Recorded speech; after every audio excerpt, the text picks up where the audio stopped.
darling. For 8 seasons, we watched Jamie Fraser cheat death over and over again. Redcoats, imprisonment, betrayal, war, nothing could kill him. And somewhere deep down, we all started to believe that nothing ever would. But then the finale arrived.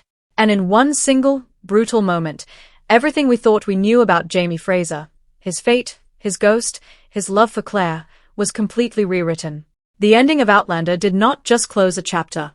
It cracked open a mystery that fans had been obsessed with for years. A ghost scene in the very first episode. A prophecy about white hair and healing powers.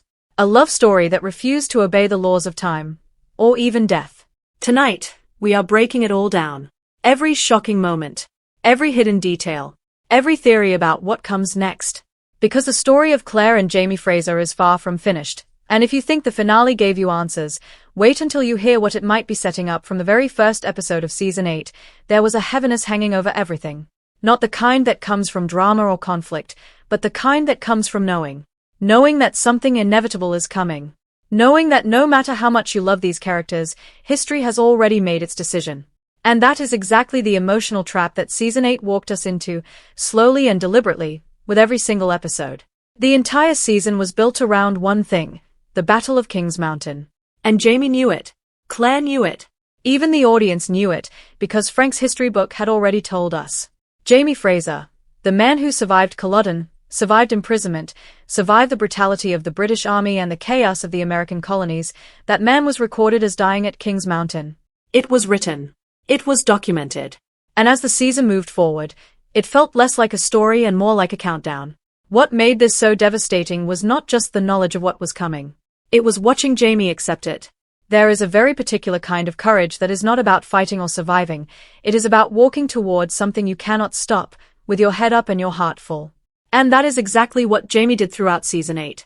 He did not run from his fate. He prepared for it. He made peace with it. And watching that unfold, episode after episode, was one of the most emotionally exhausting and beautiful things this show has ever done. And then came episode 10. The battle was finally here.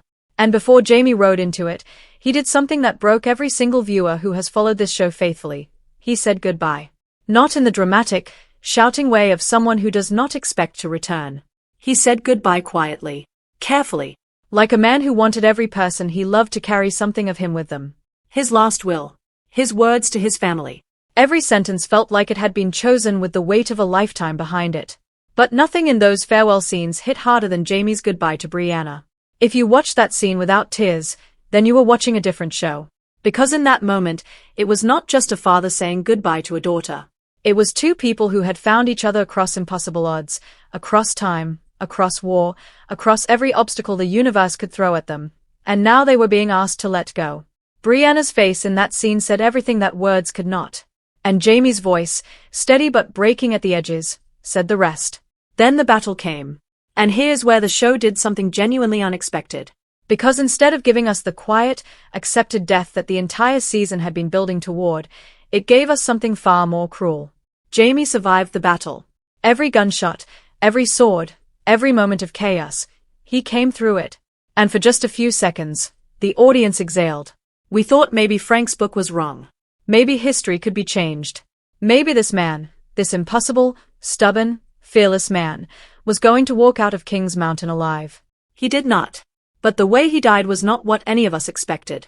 It was not heroic in the traditional sense. It was not a warrior's death on the battlefield with a sword in his hand. After the British retreated, after the victory was secured, Jamie was walking past the captured British soldiers, and a single shot was fired. One treacherous, cowardly shot. And it found him. It found him in the heart. And Jamie Fraser, the man who had survived everything, fell in the arms of the only person who ever truly held him, Claire. What followed was not just grief. It was something beyond grief. Claire's cries were not the cries of someone who has lost a person. They were the cries of someone who has lost the other half of themselves. And Claire staying by his side, hour after hour, day after day, even after he was gone. That was not loyalty. That was love in its most raw and unfiltered form. The kind of love that does not know how to leave, even when there is nothing left to stay for. This is where the finale truly began. Because Jamie's death was not the end of the story. It was the moment the mystery finally started to unravel.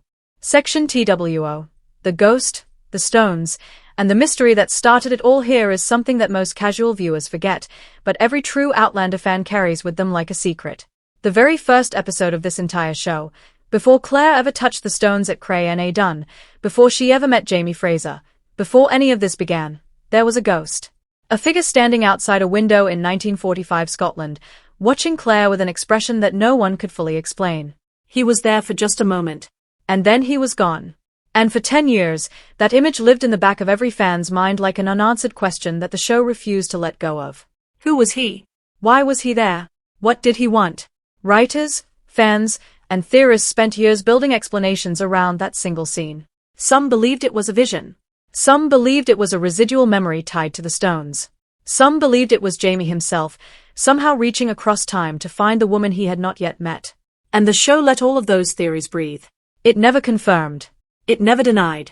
It simply let that mystery age, like something valuable that gets more meaningful the longer you hold on to it. And then the finale answered it. And the answer was both simpler and more profound than anything the theorists had imagined. The ghost was Jamie. Not a vision. Not a metaphor. Not a trick of light or a fevered dream.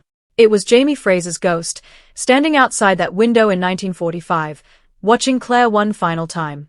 And the reason it hit so hard when the truth was revealed is because of the timeline it implies. That ghost appeared before Claire ever went through the stones. Before she ever knew Jamie existed. Before their entire love story began. Which means Jamie's love for Claire was so powerful, so completely consuming, that even in death, even as a ghost existing outside of time, his first instinct was to find her. Not at the end. At the beginning. He went back to the moment before everything started, just to see her one more time. If that does not define what this love story has always been about, then nothing will. But the ghost sequence in the finale did not stop there. After appearing to Claire, Jamie's ghost did something that nobody expected. He traveled to Cray Dun. He went to the ancient stones, the same stones that had started everything, the same stones that tore Claire out of her own time and delivered her into his world.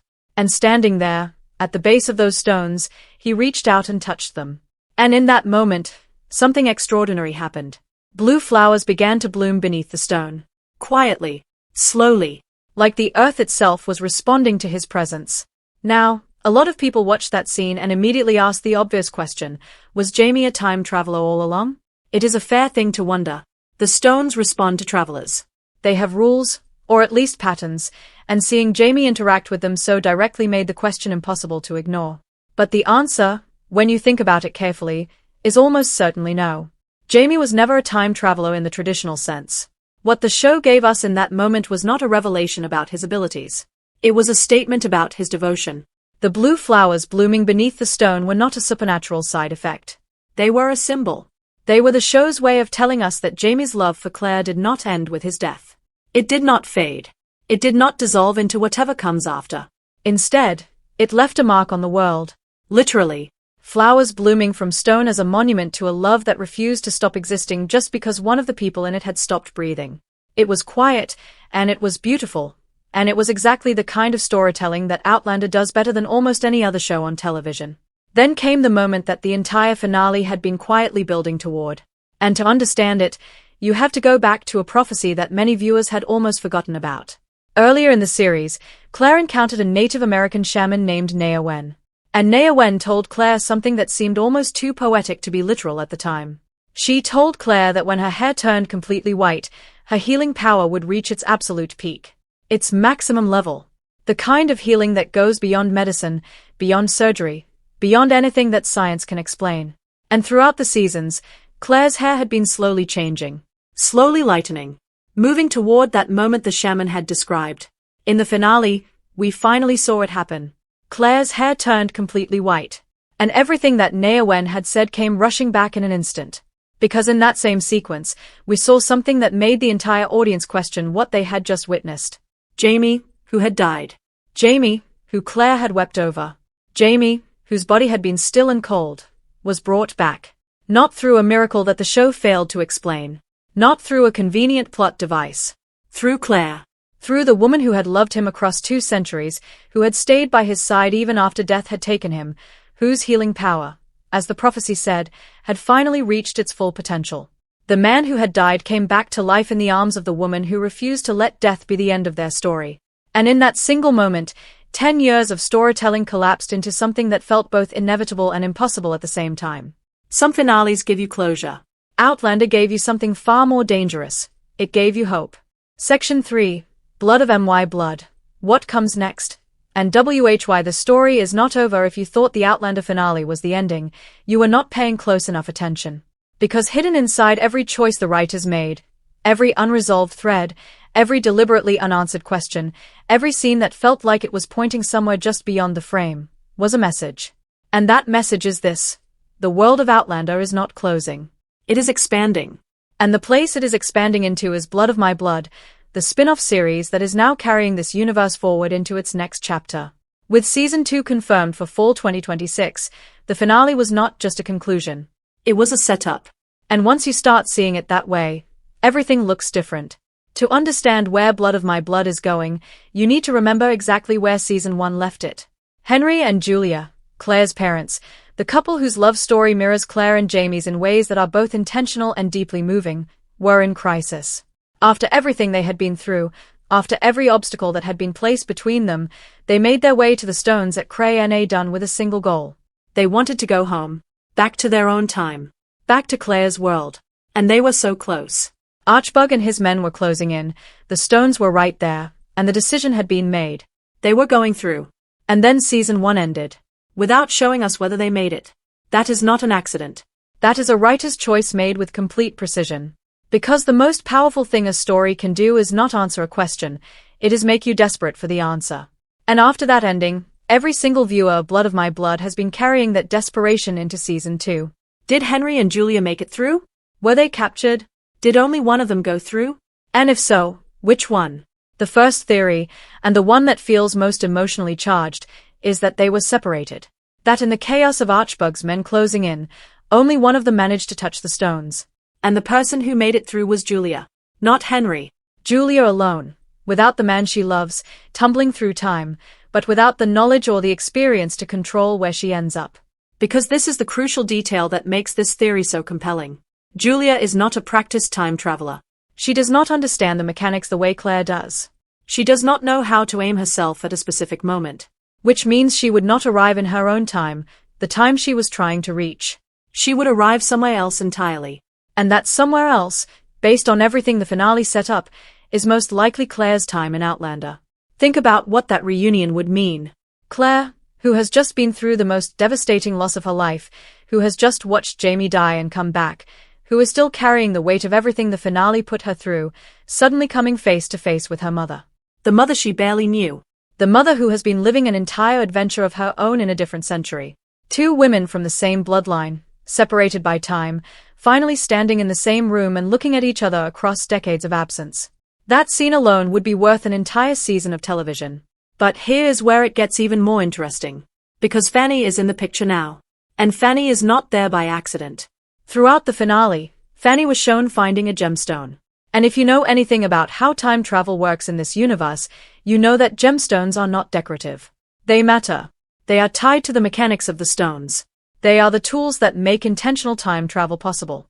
Showing Fanny with a gemstone, in the final moments of the Outlander story, was not a small detail thrown in for texture. It was a deliberate signal. The writers were telling us that Fanny's journey is not finished. That she has a role to play in what comes next.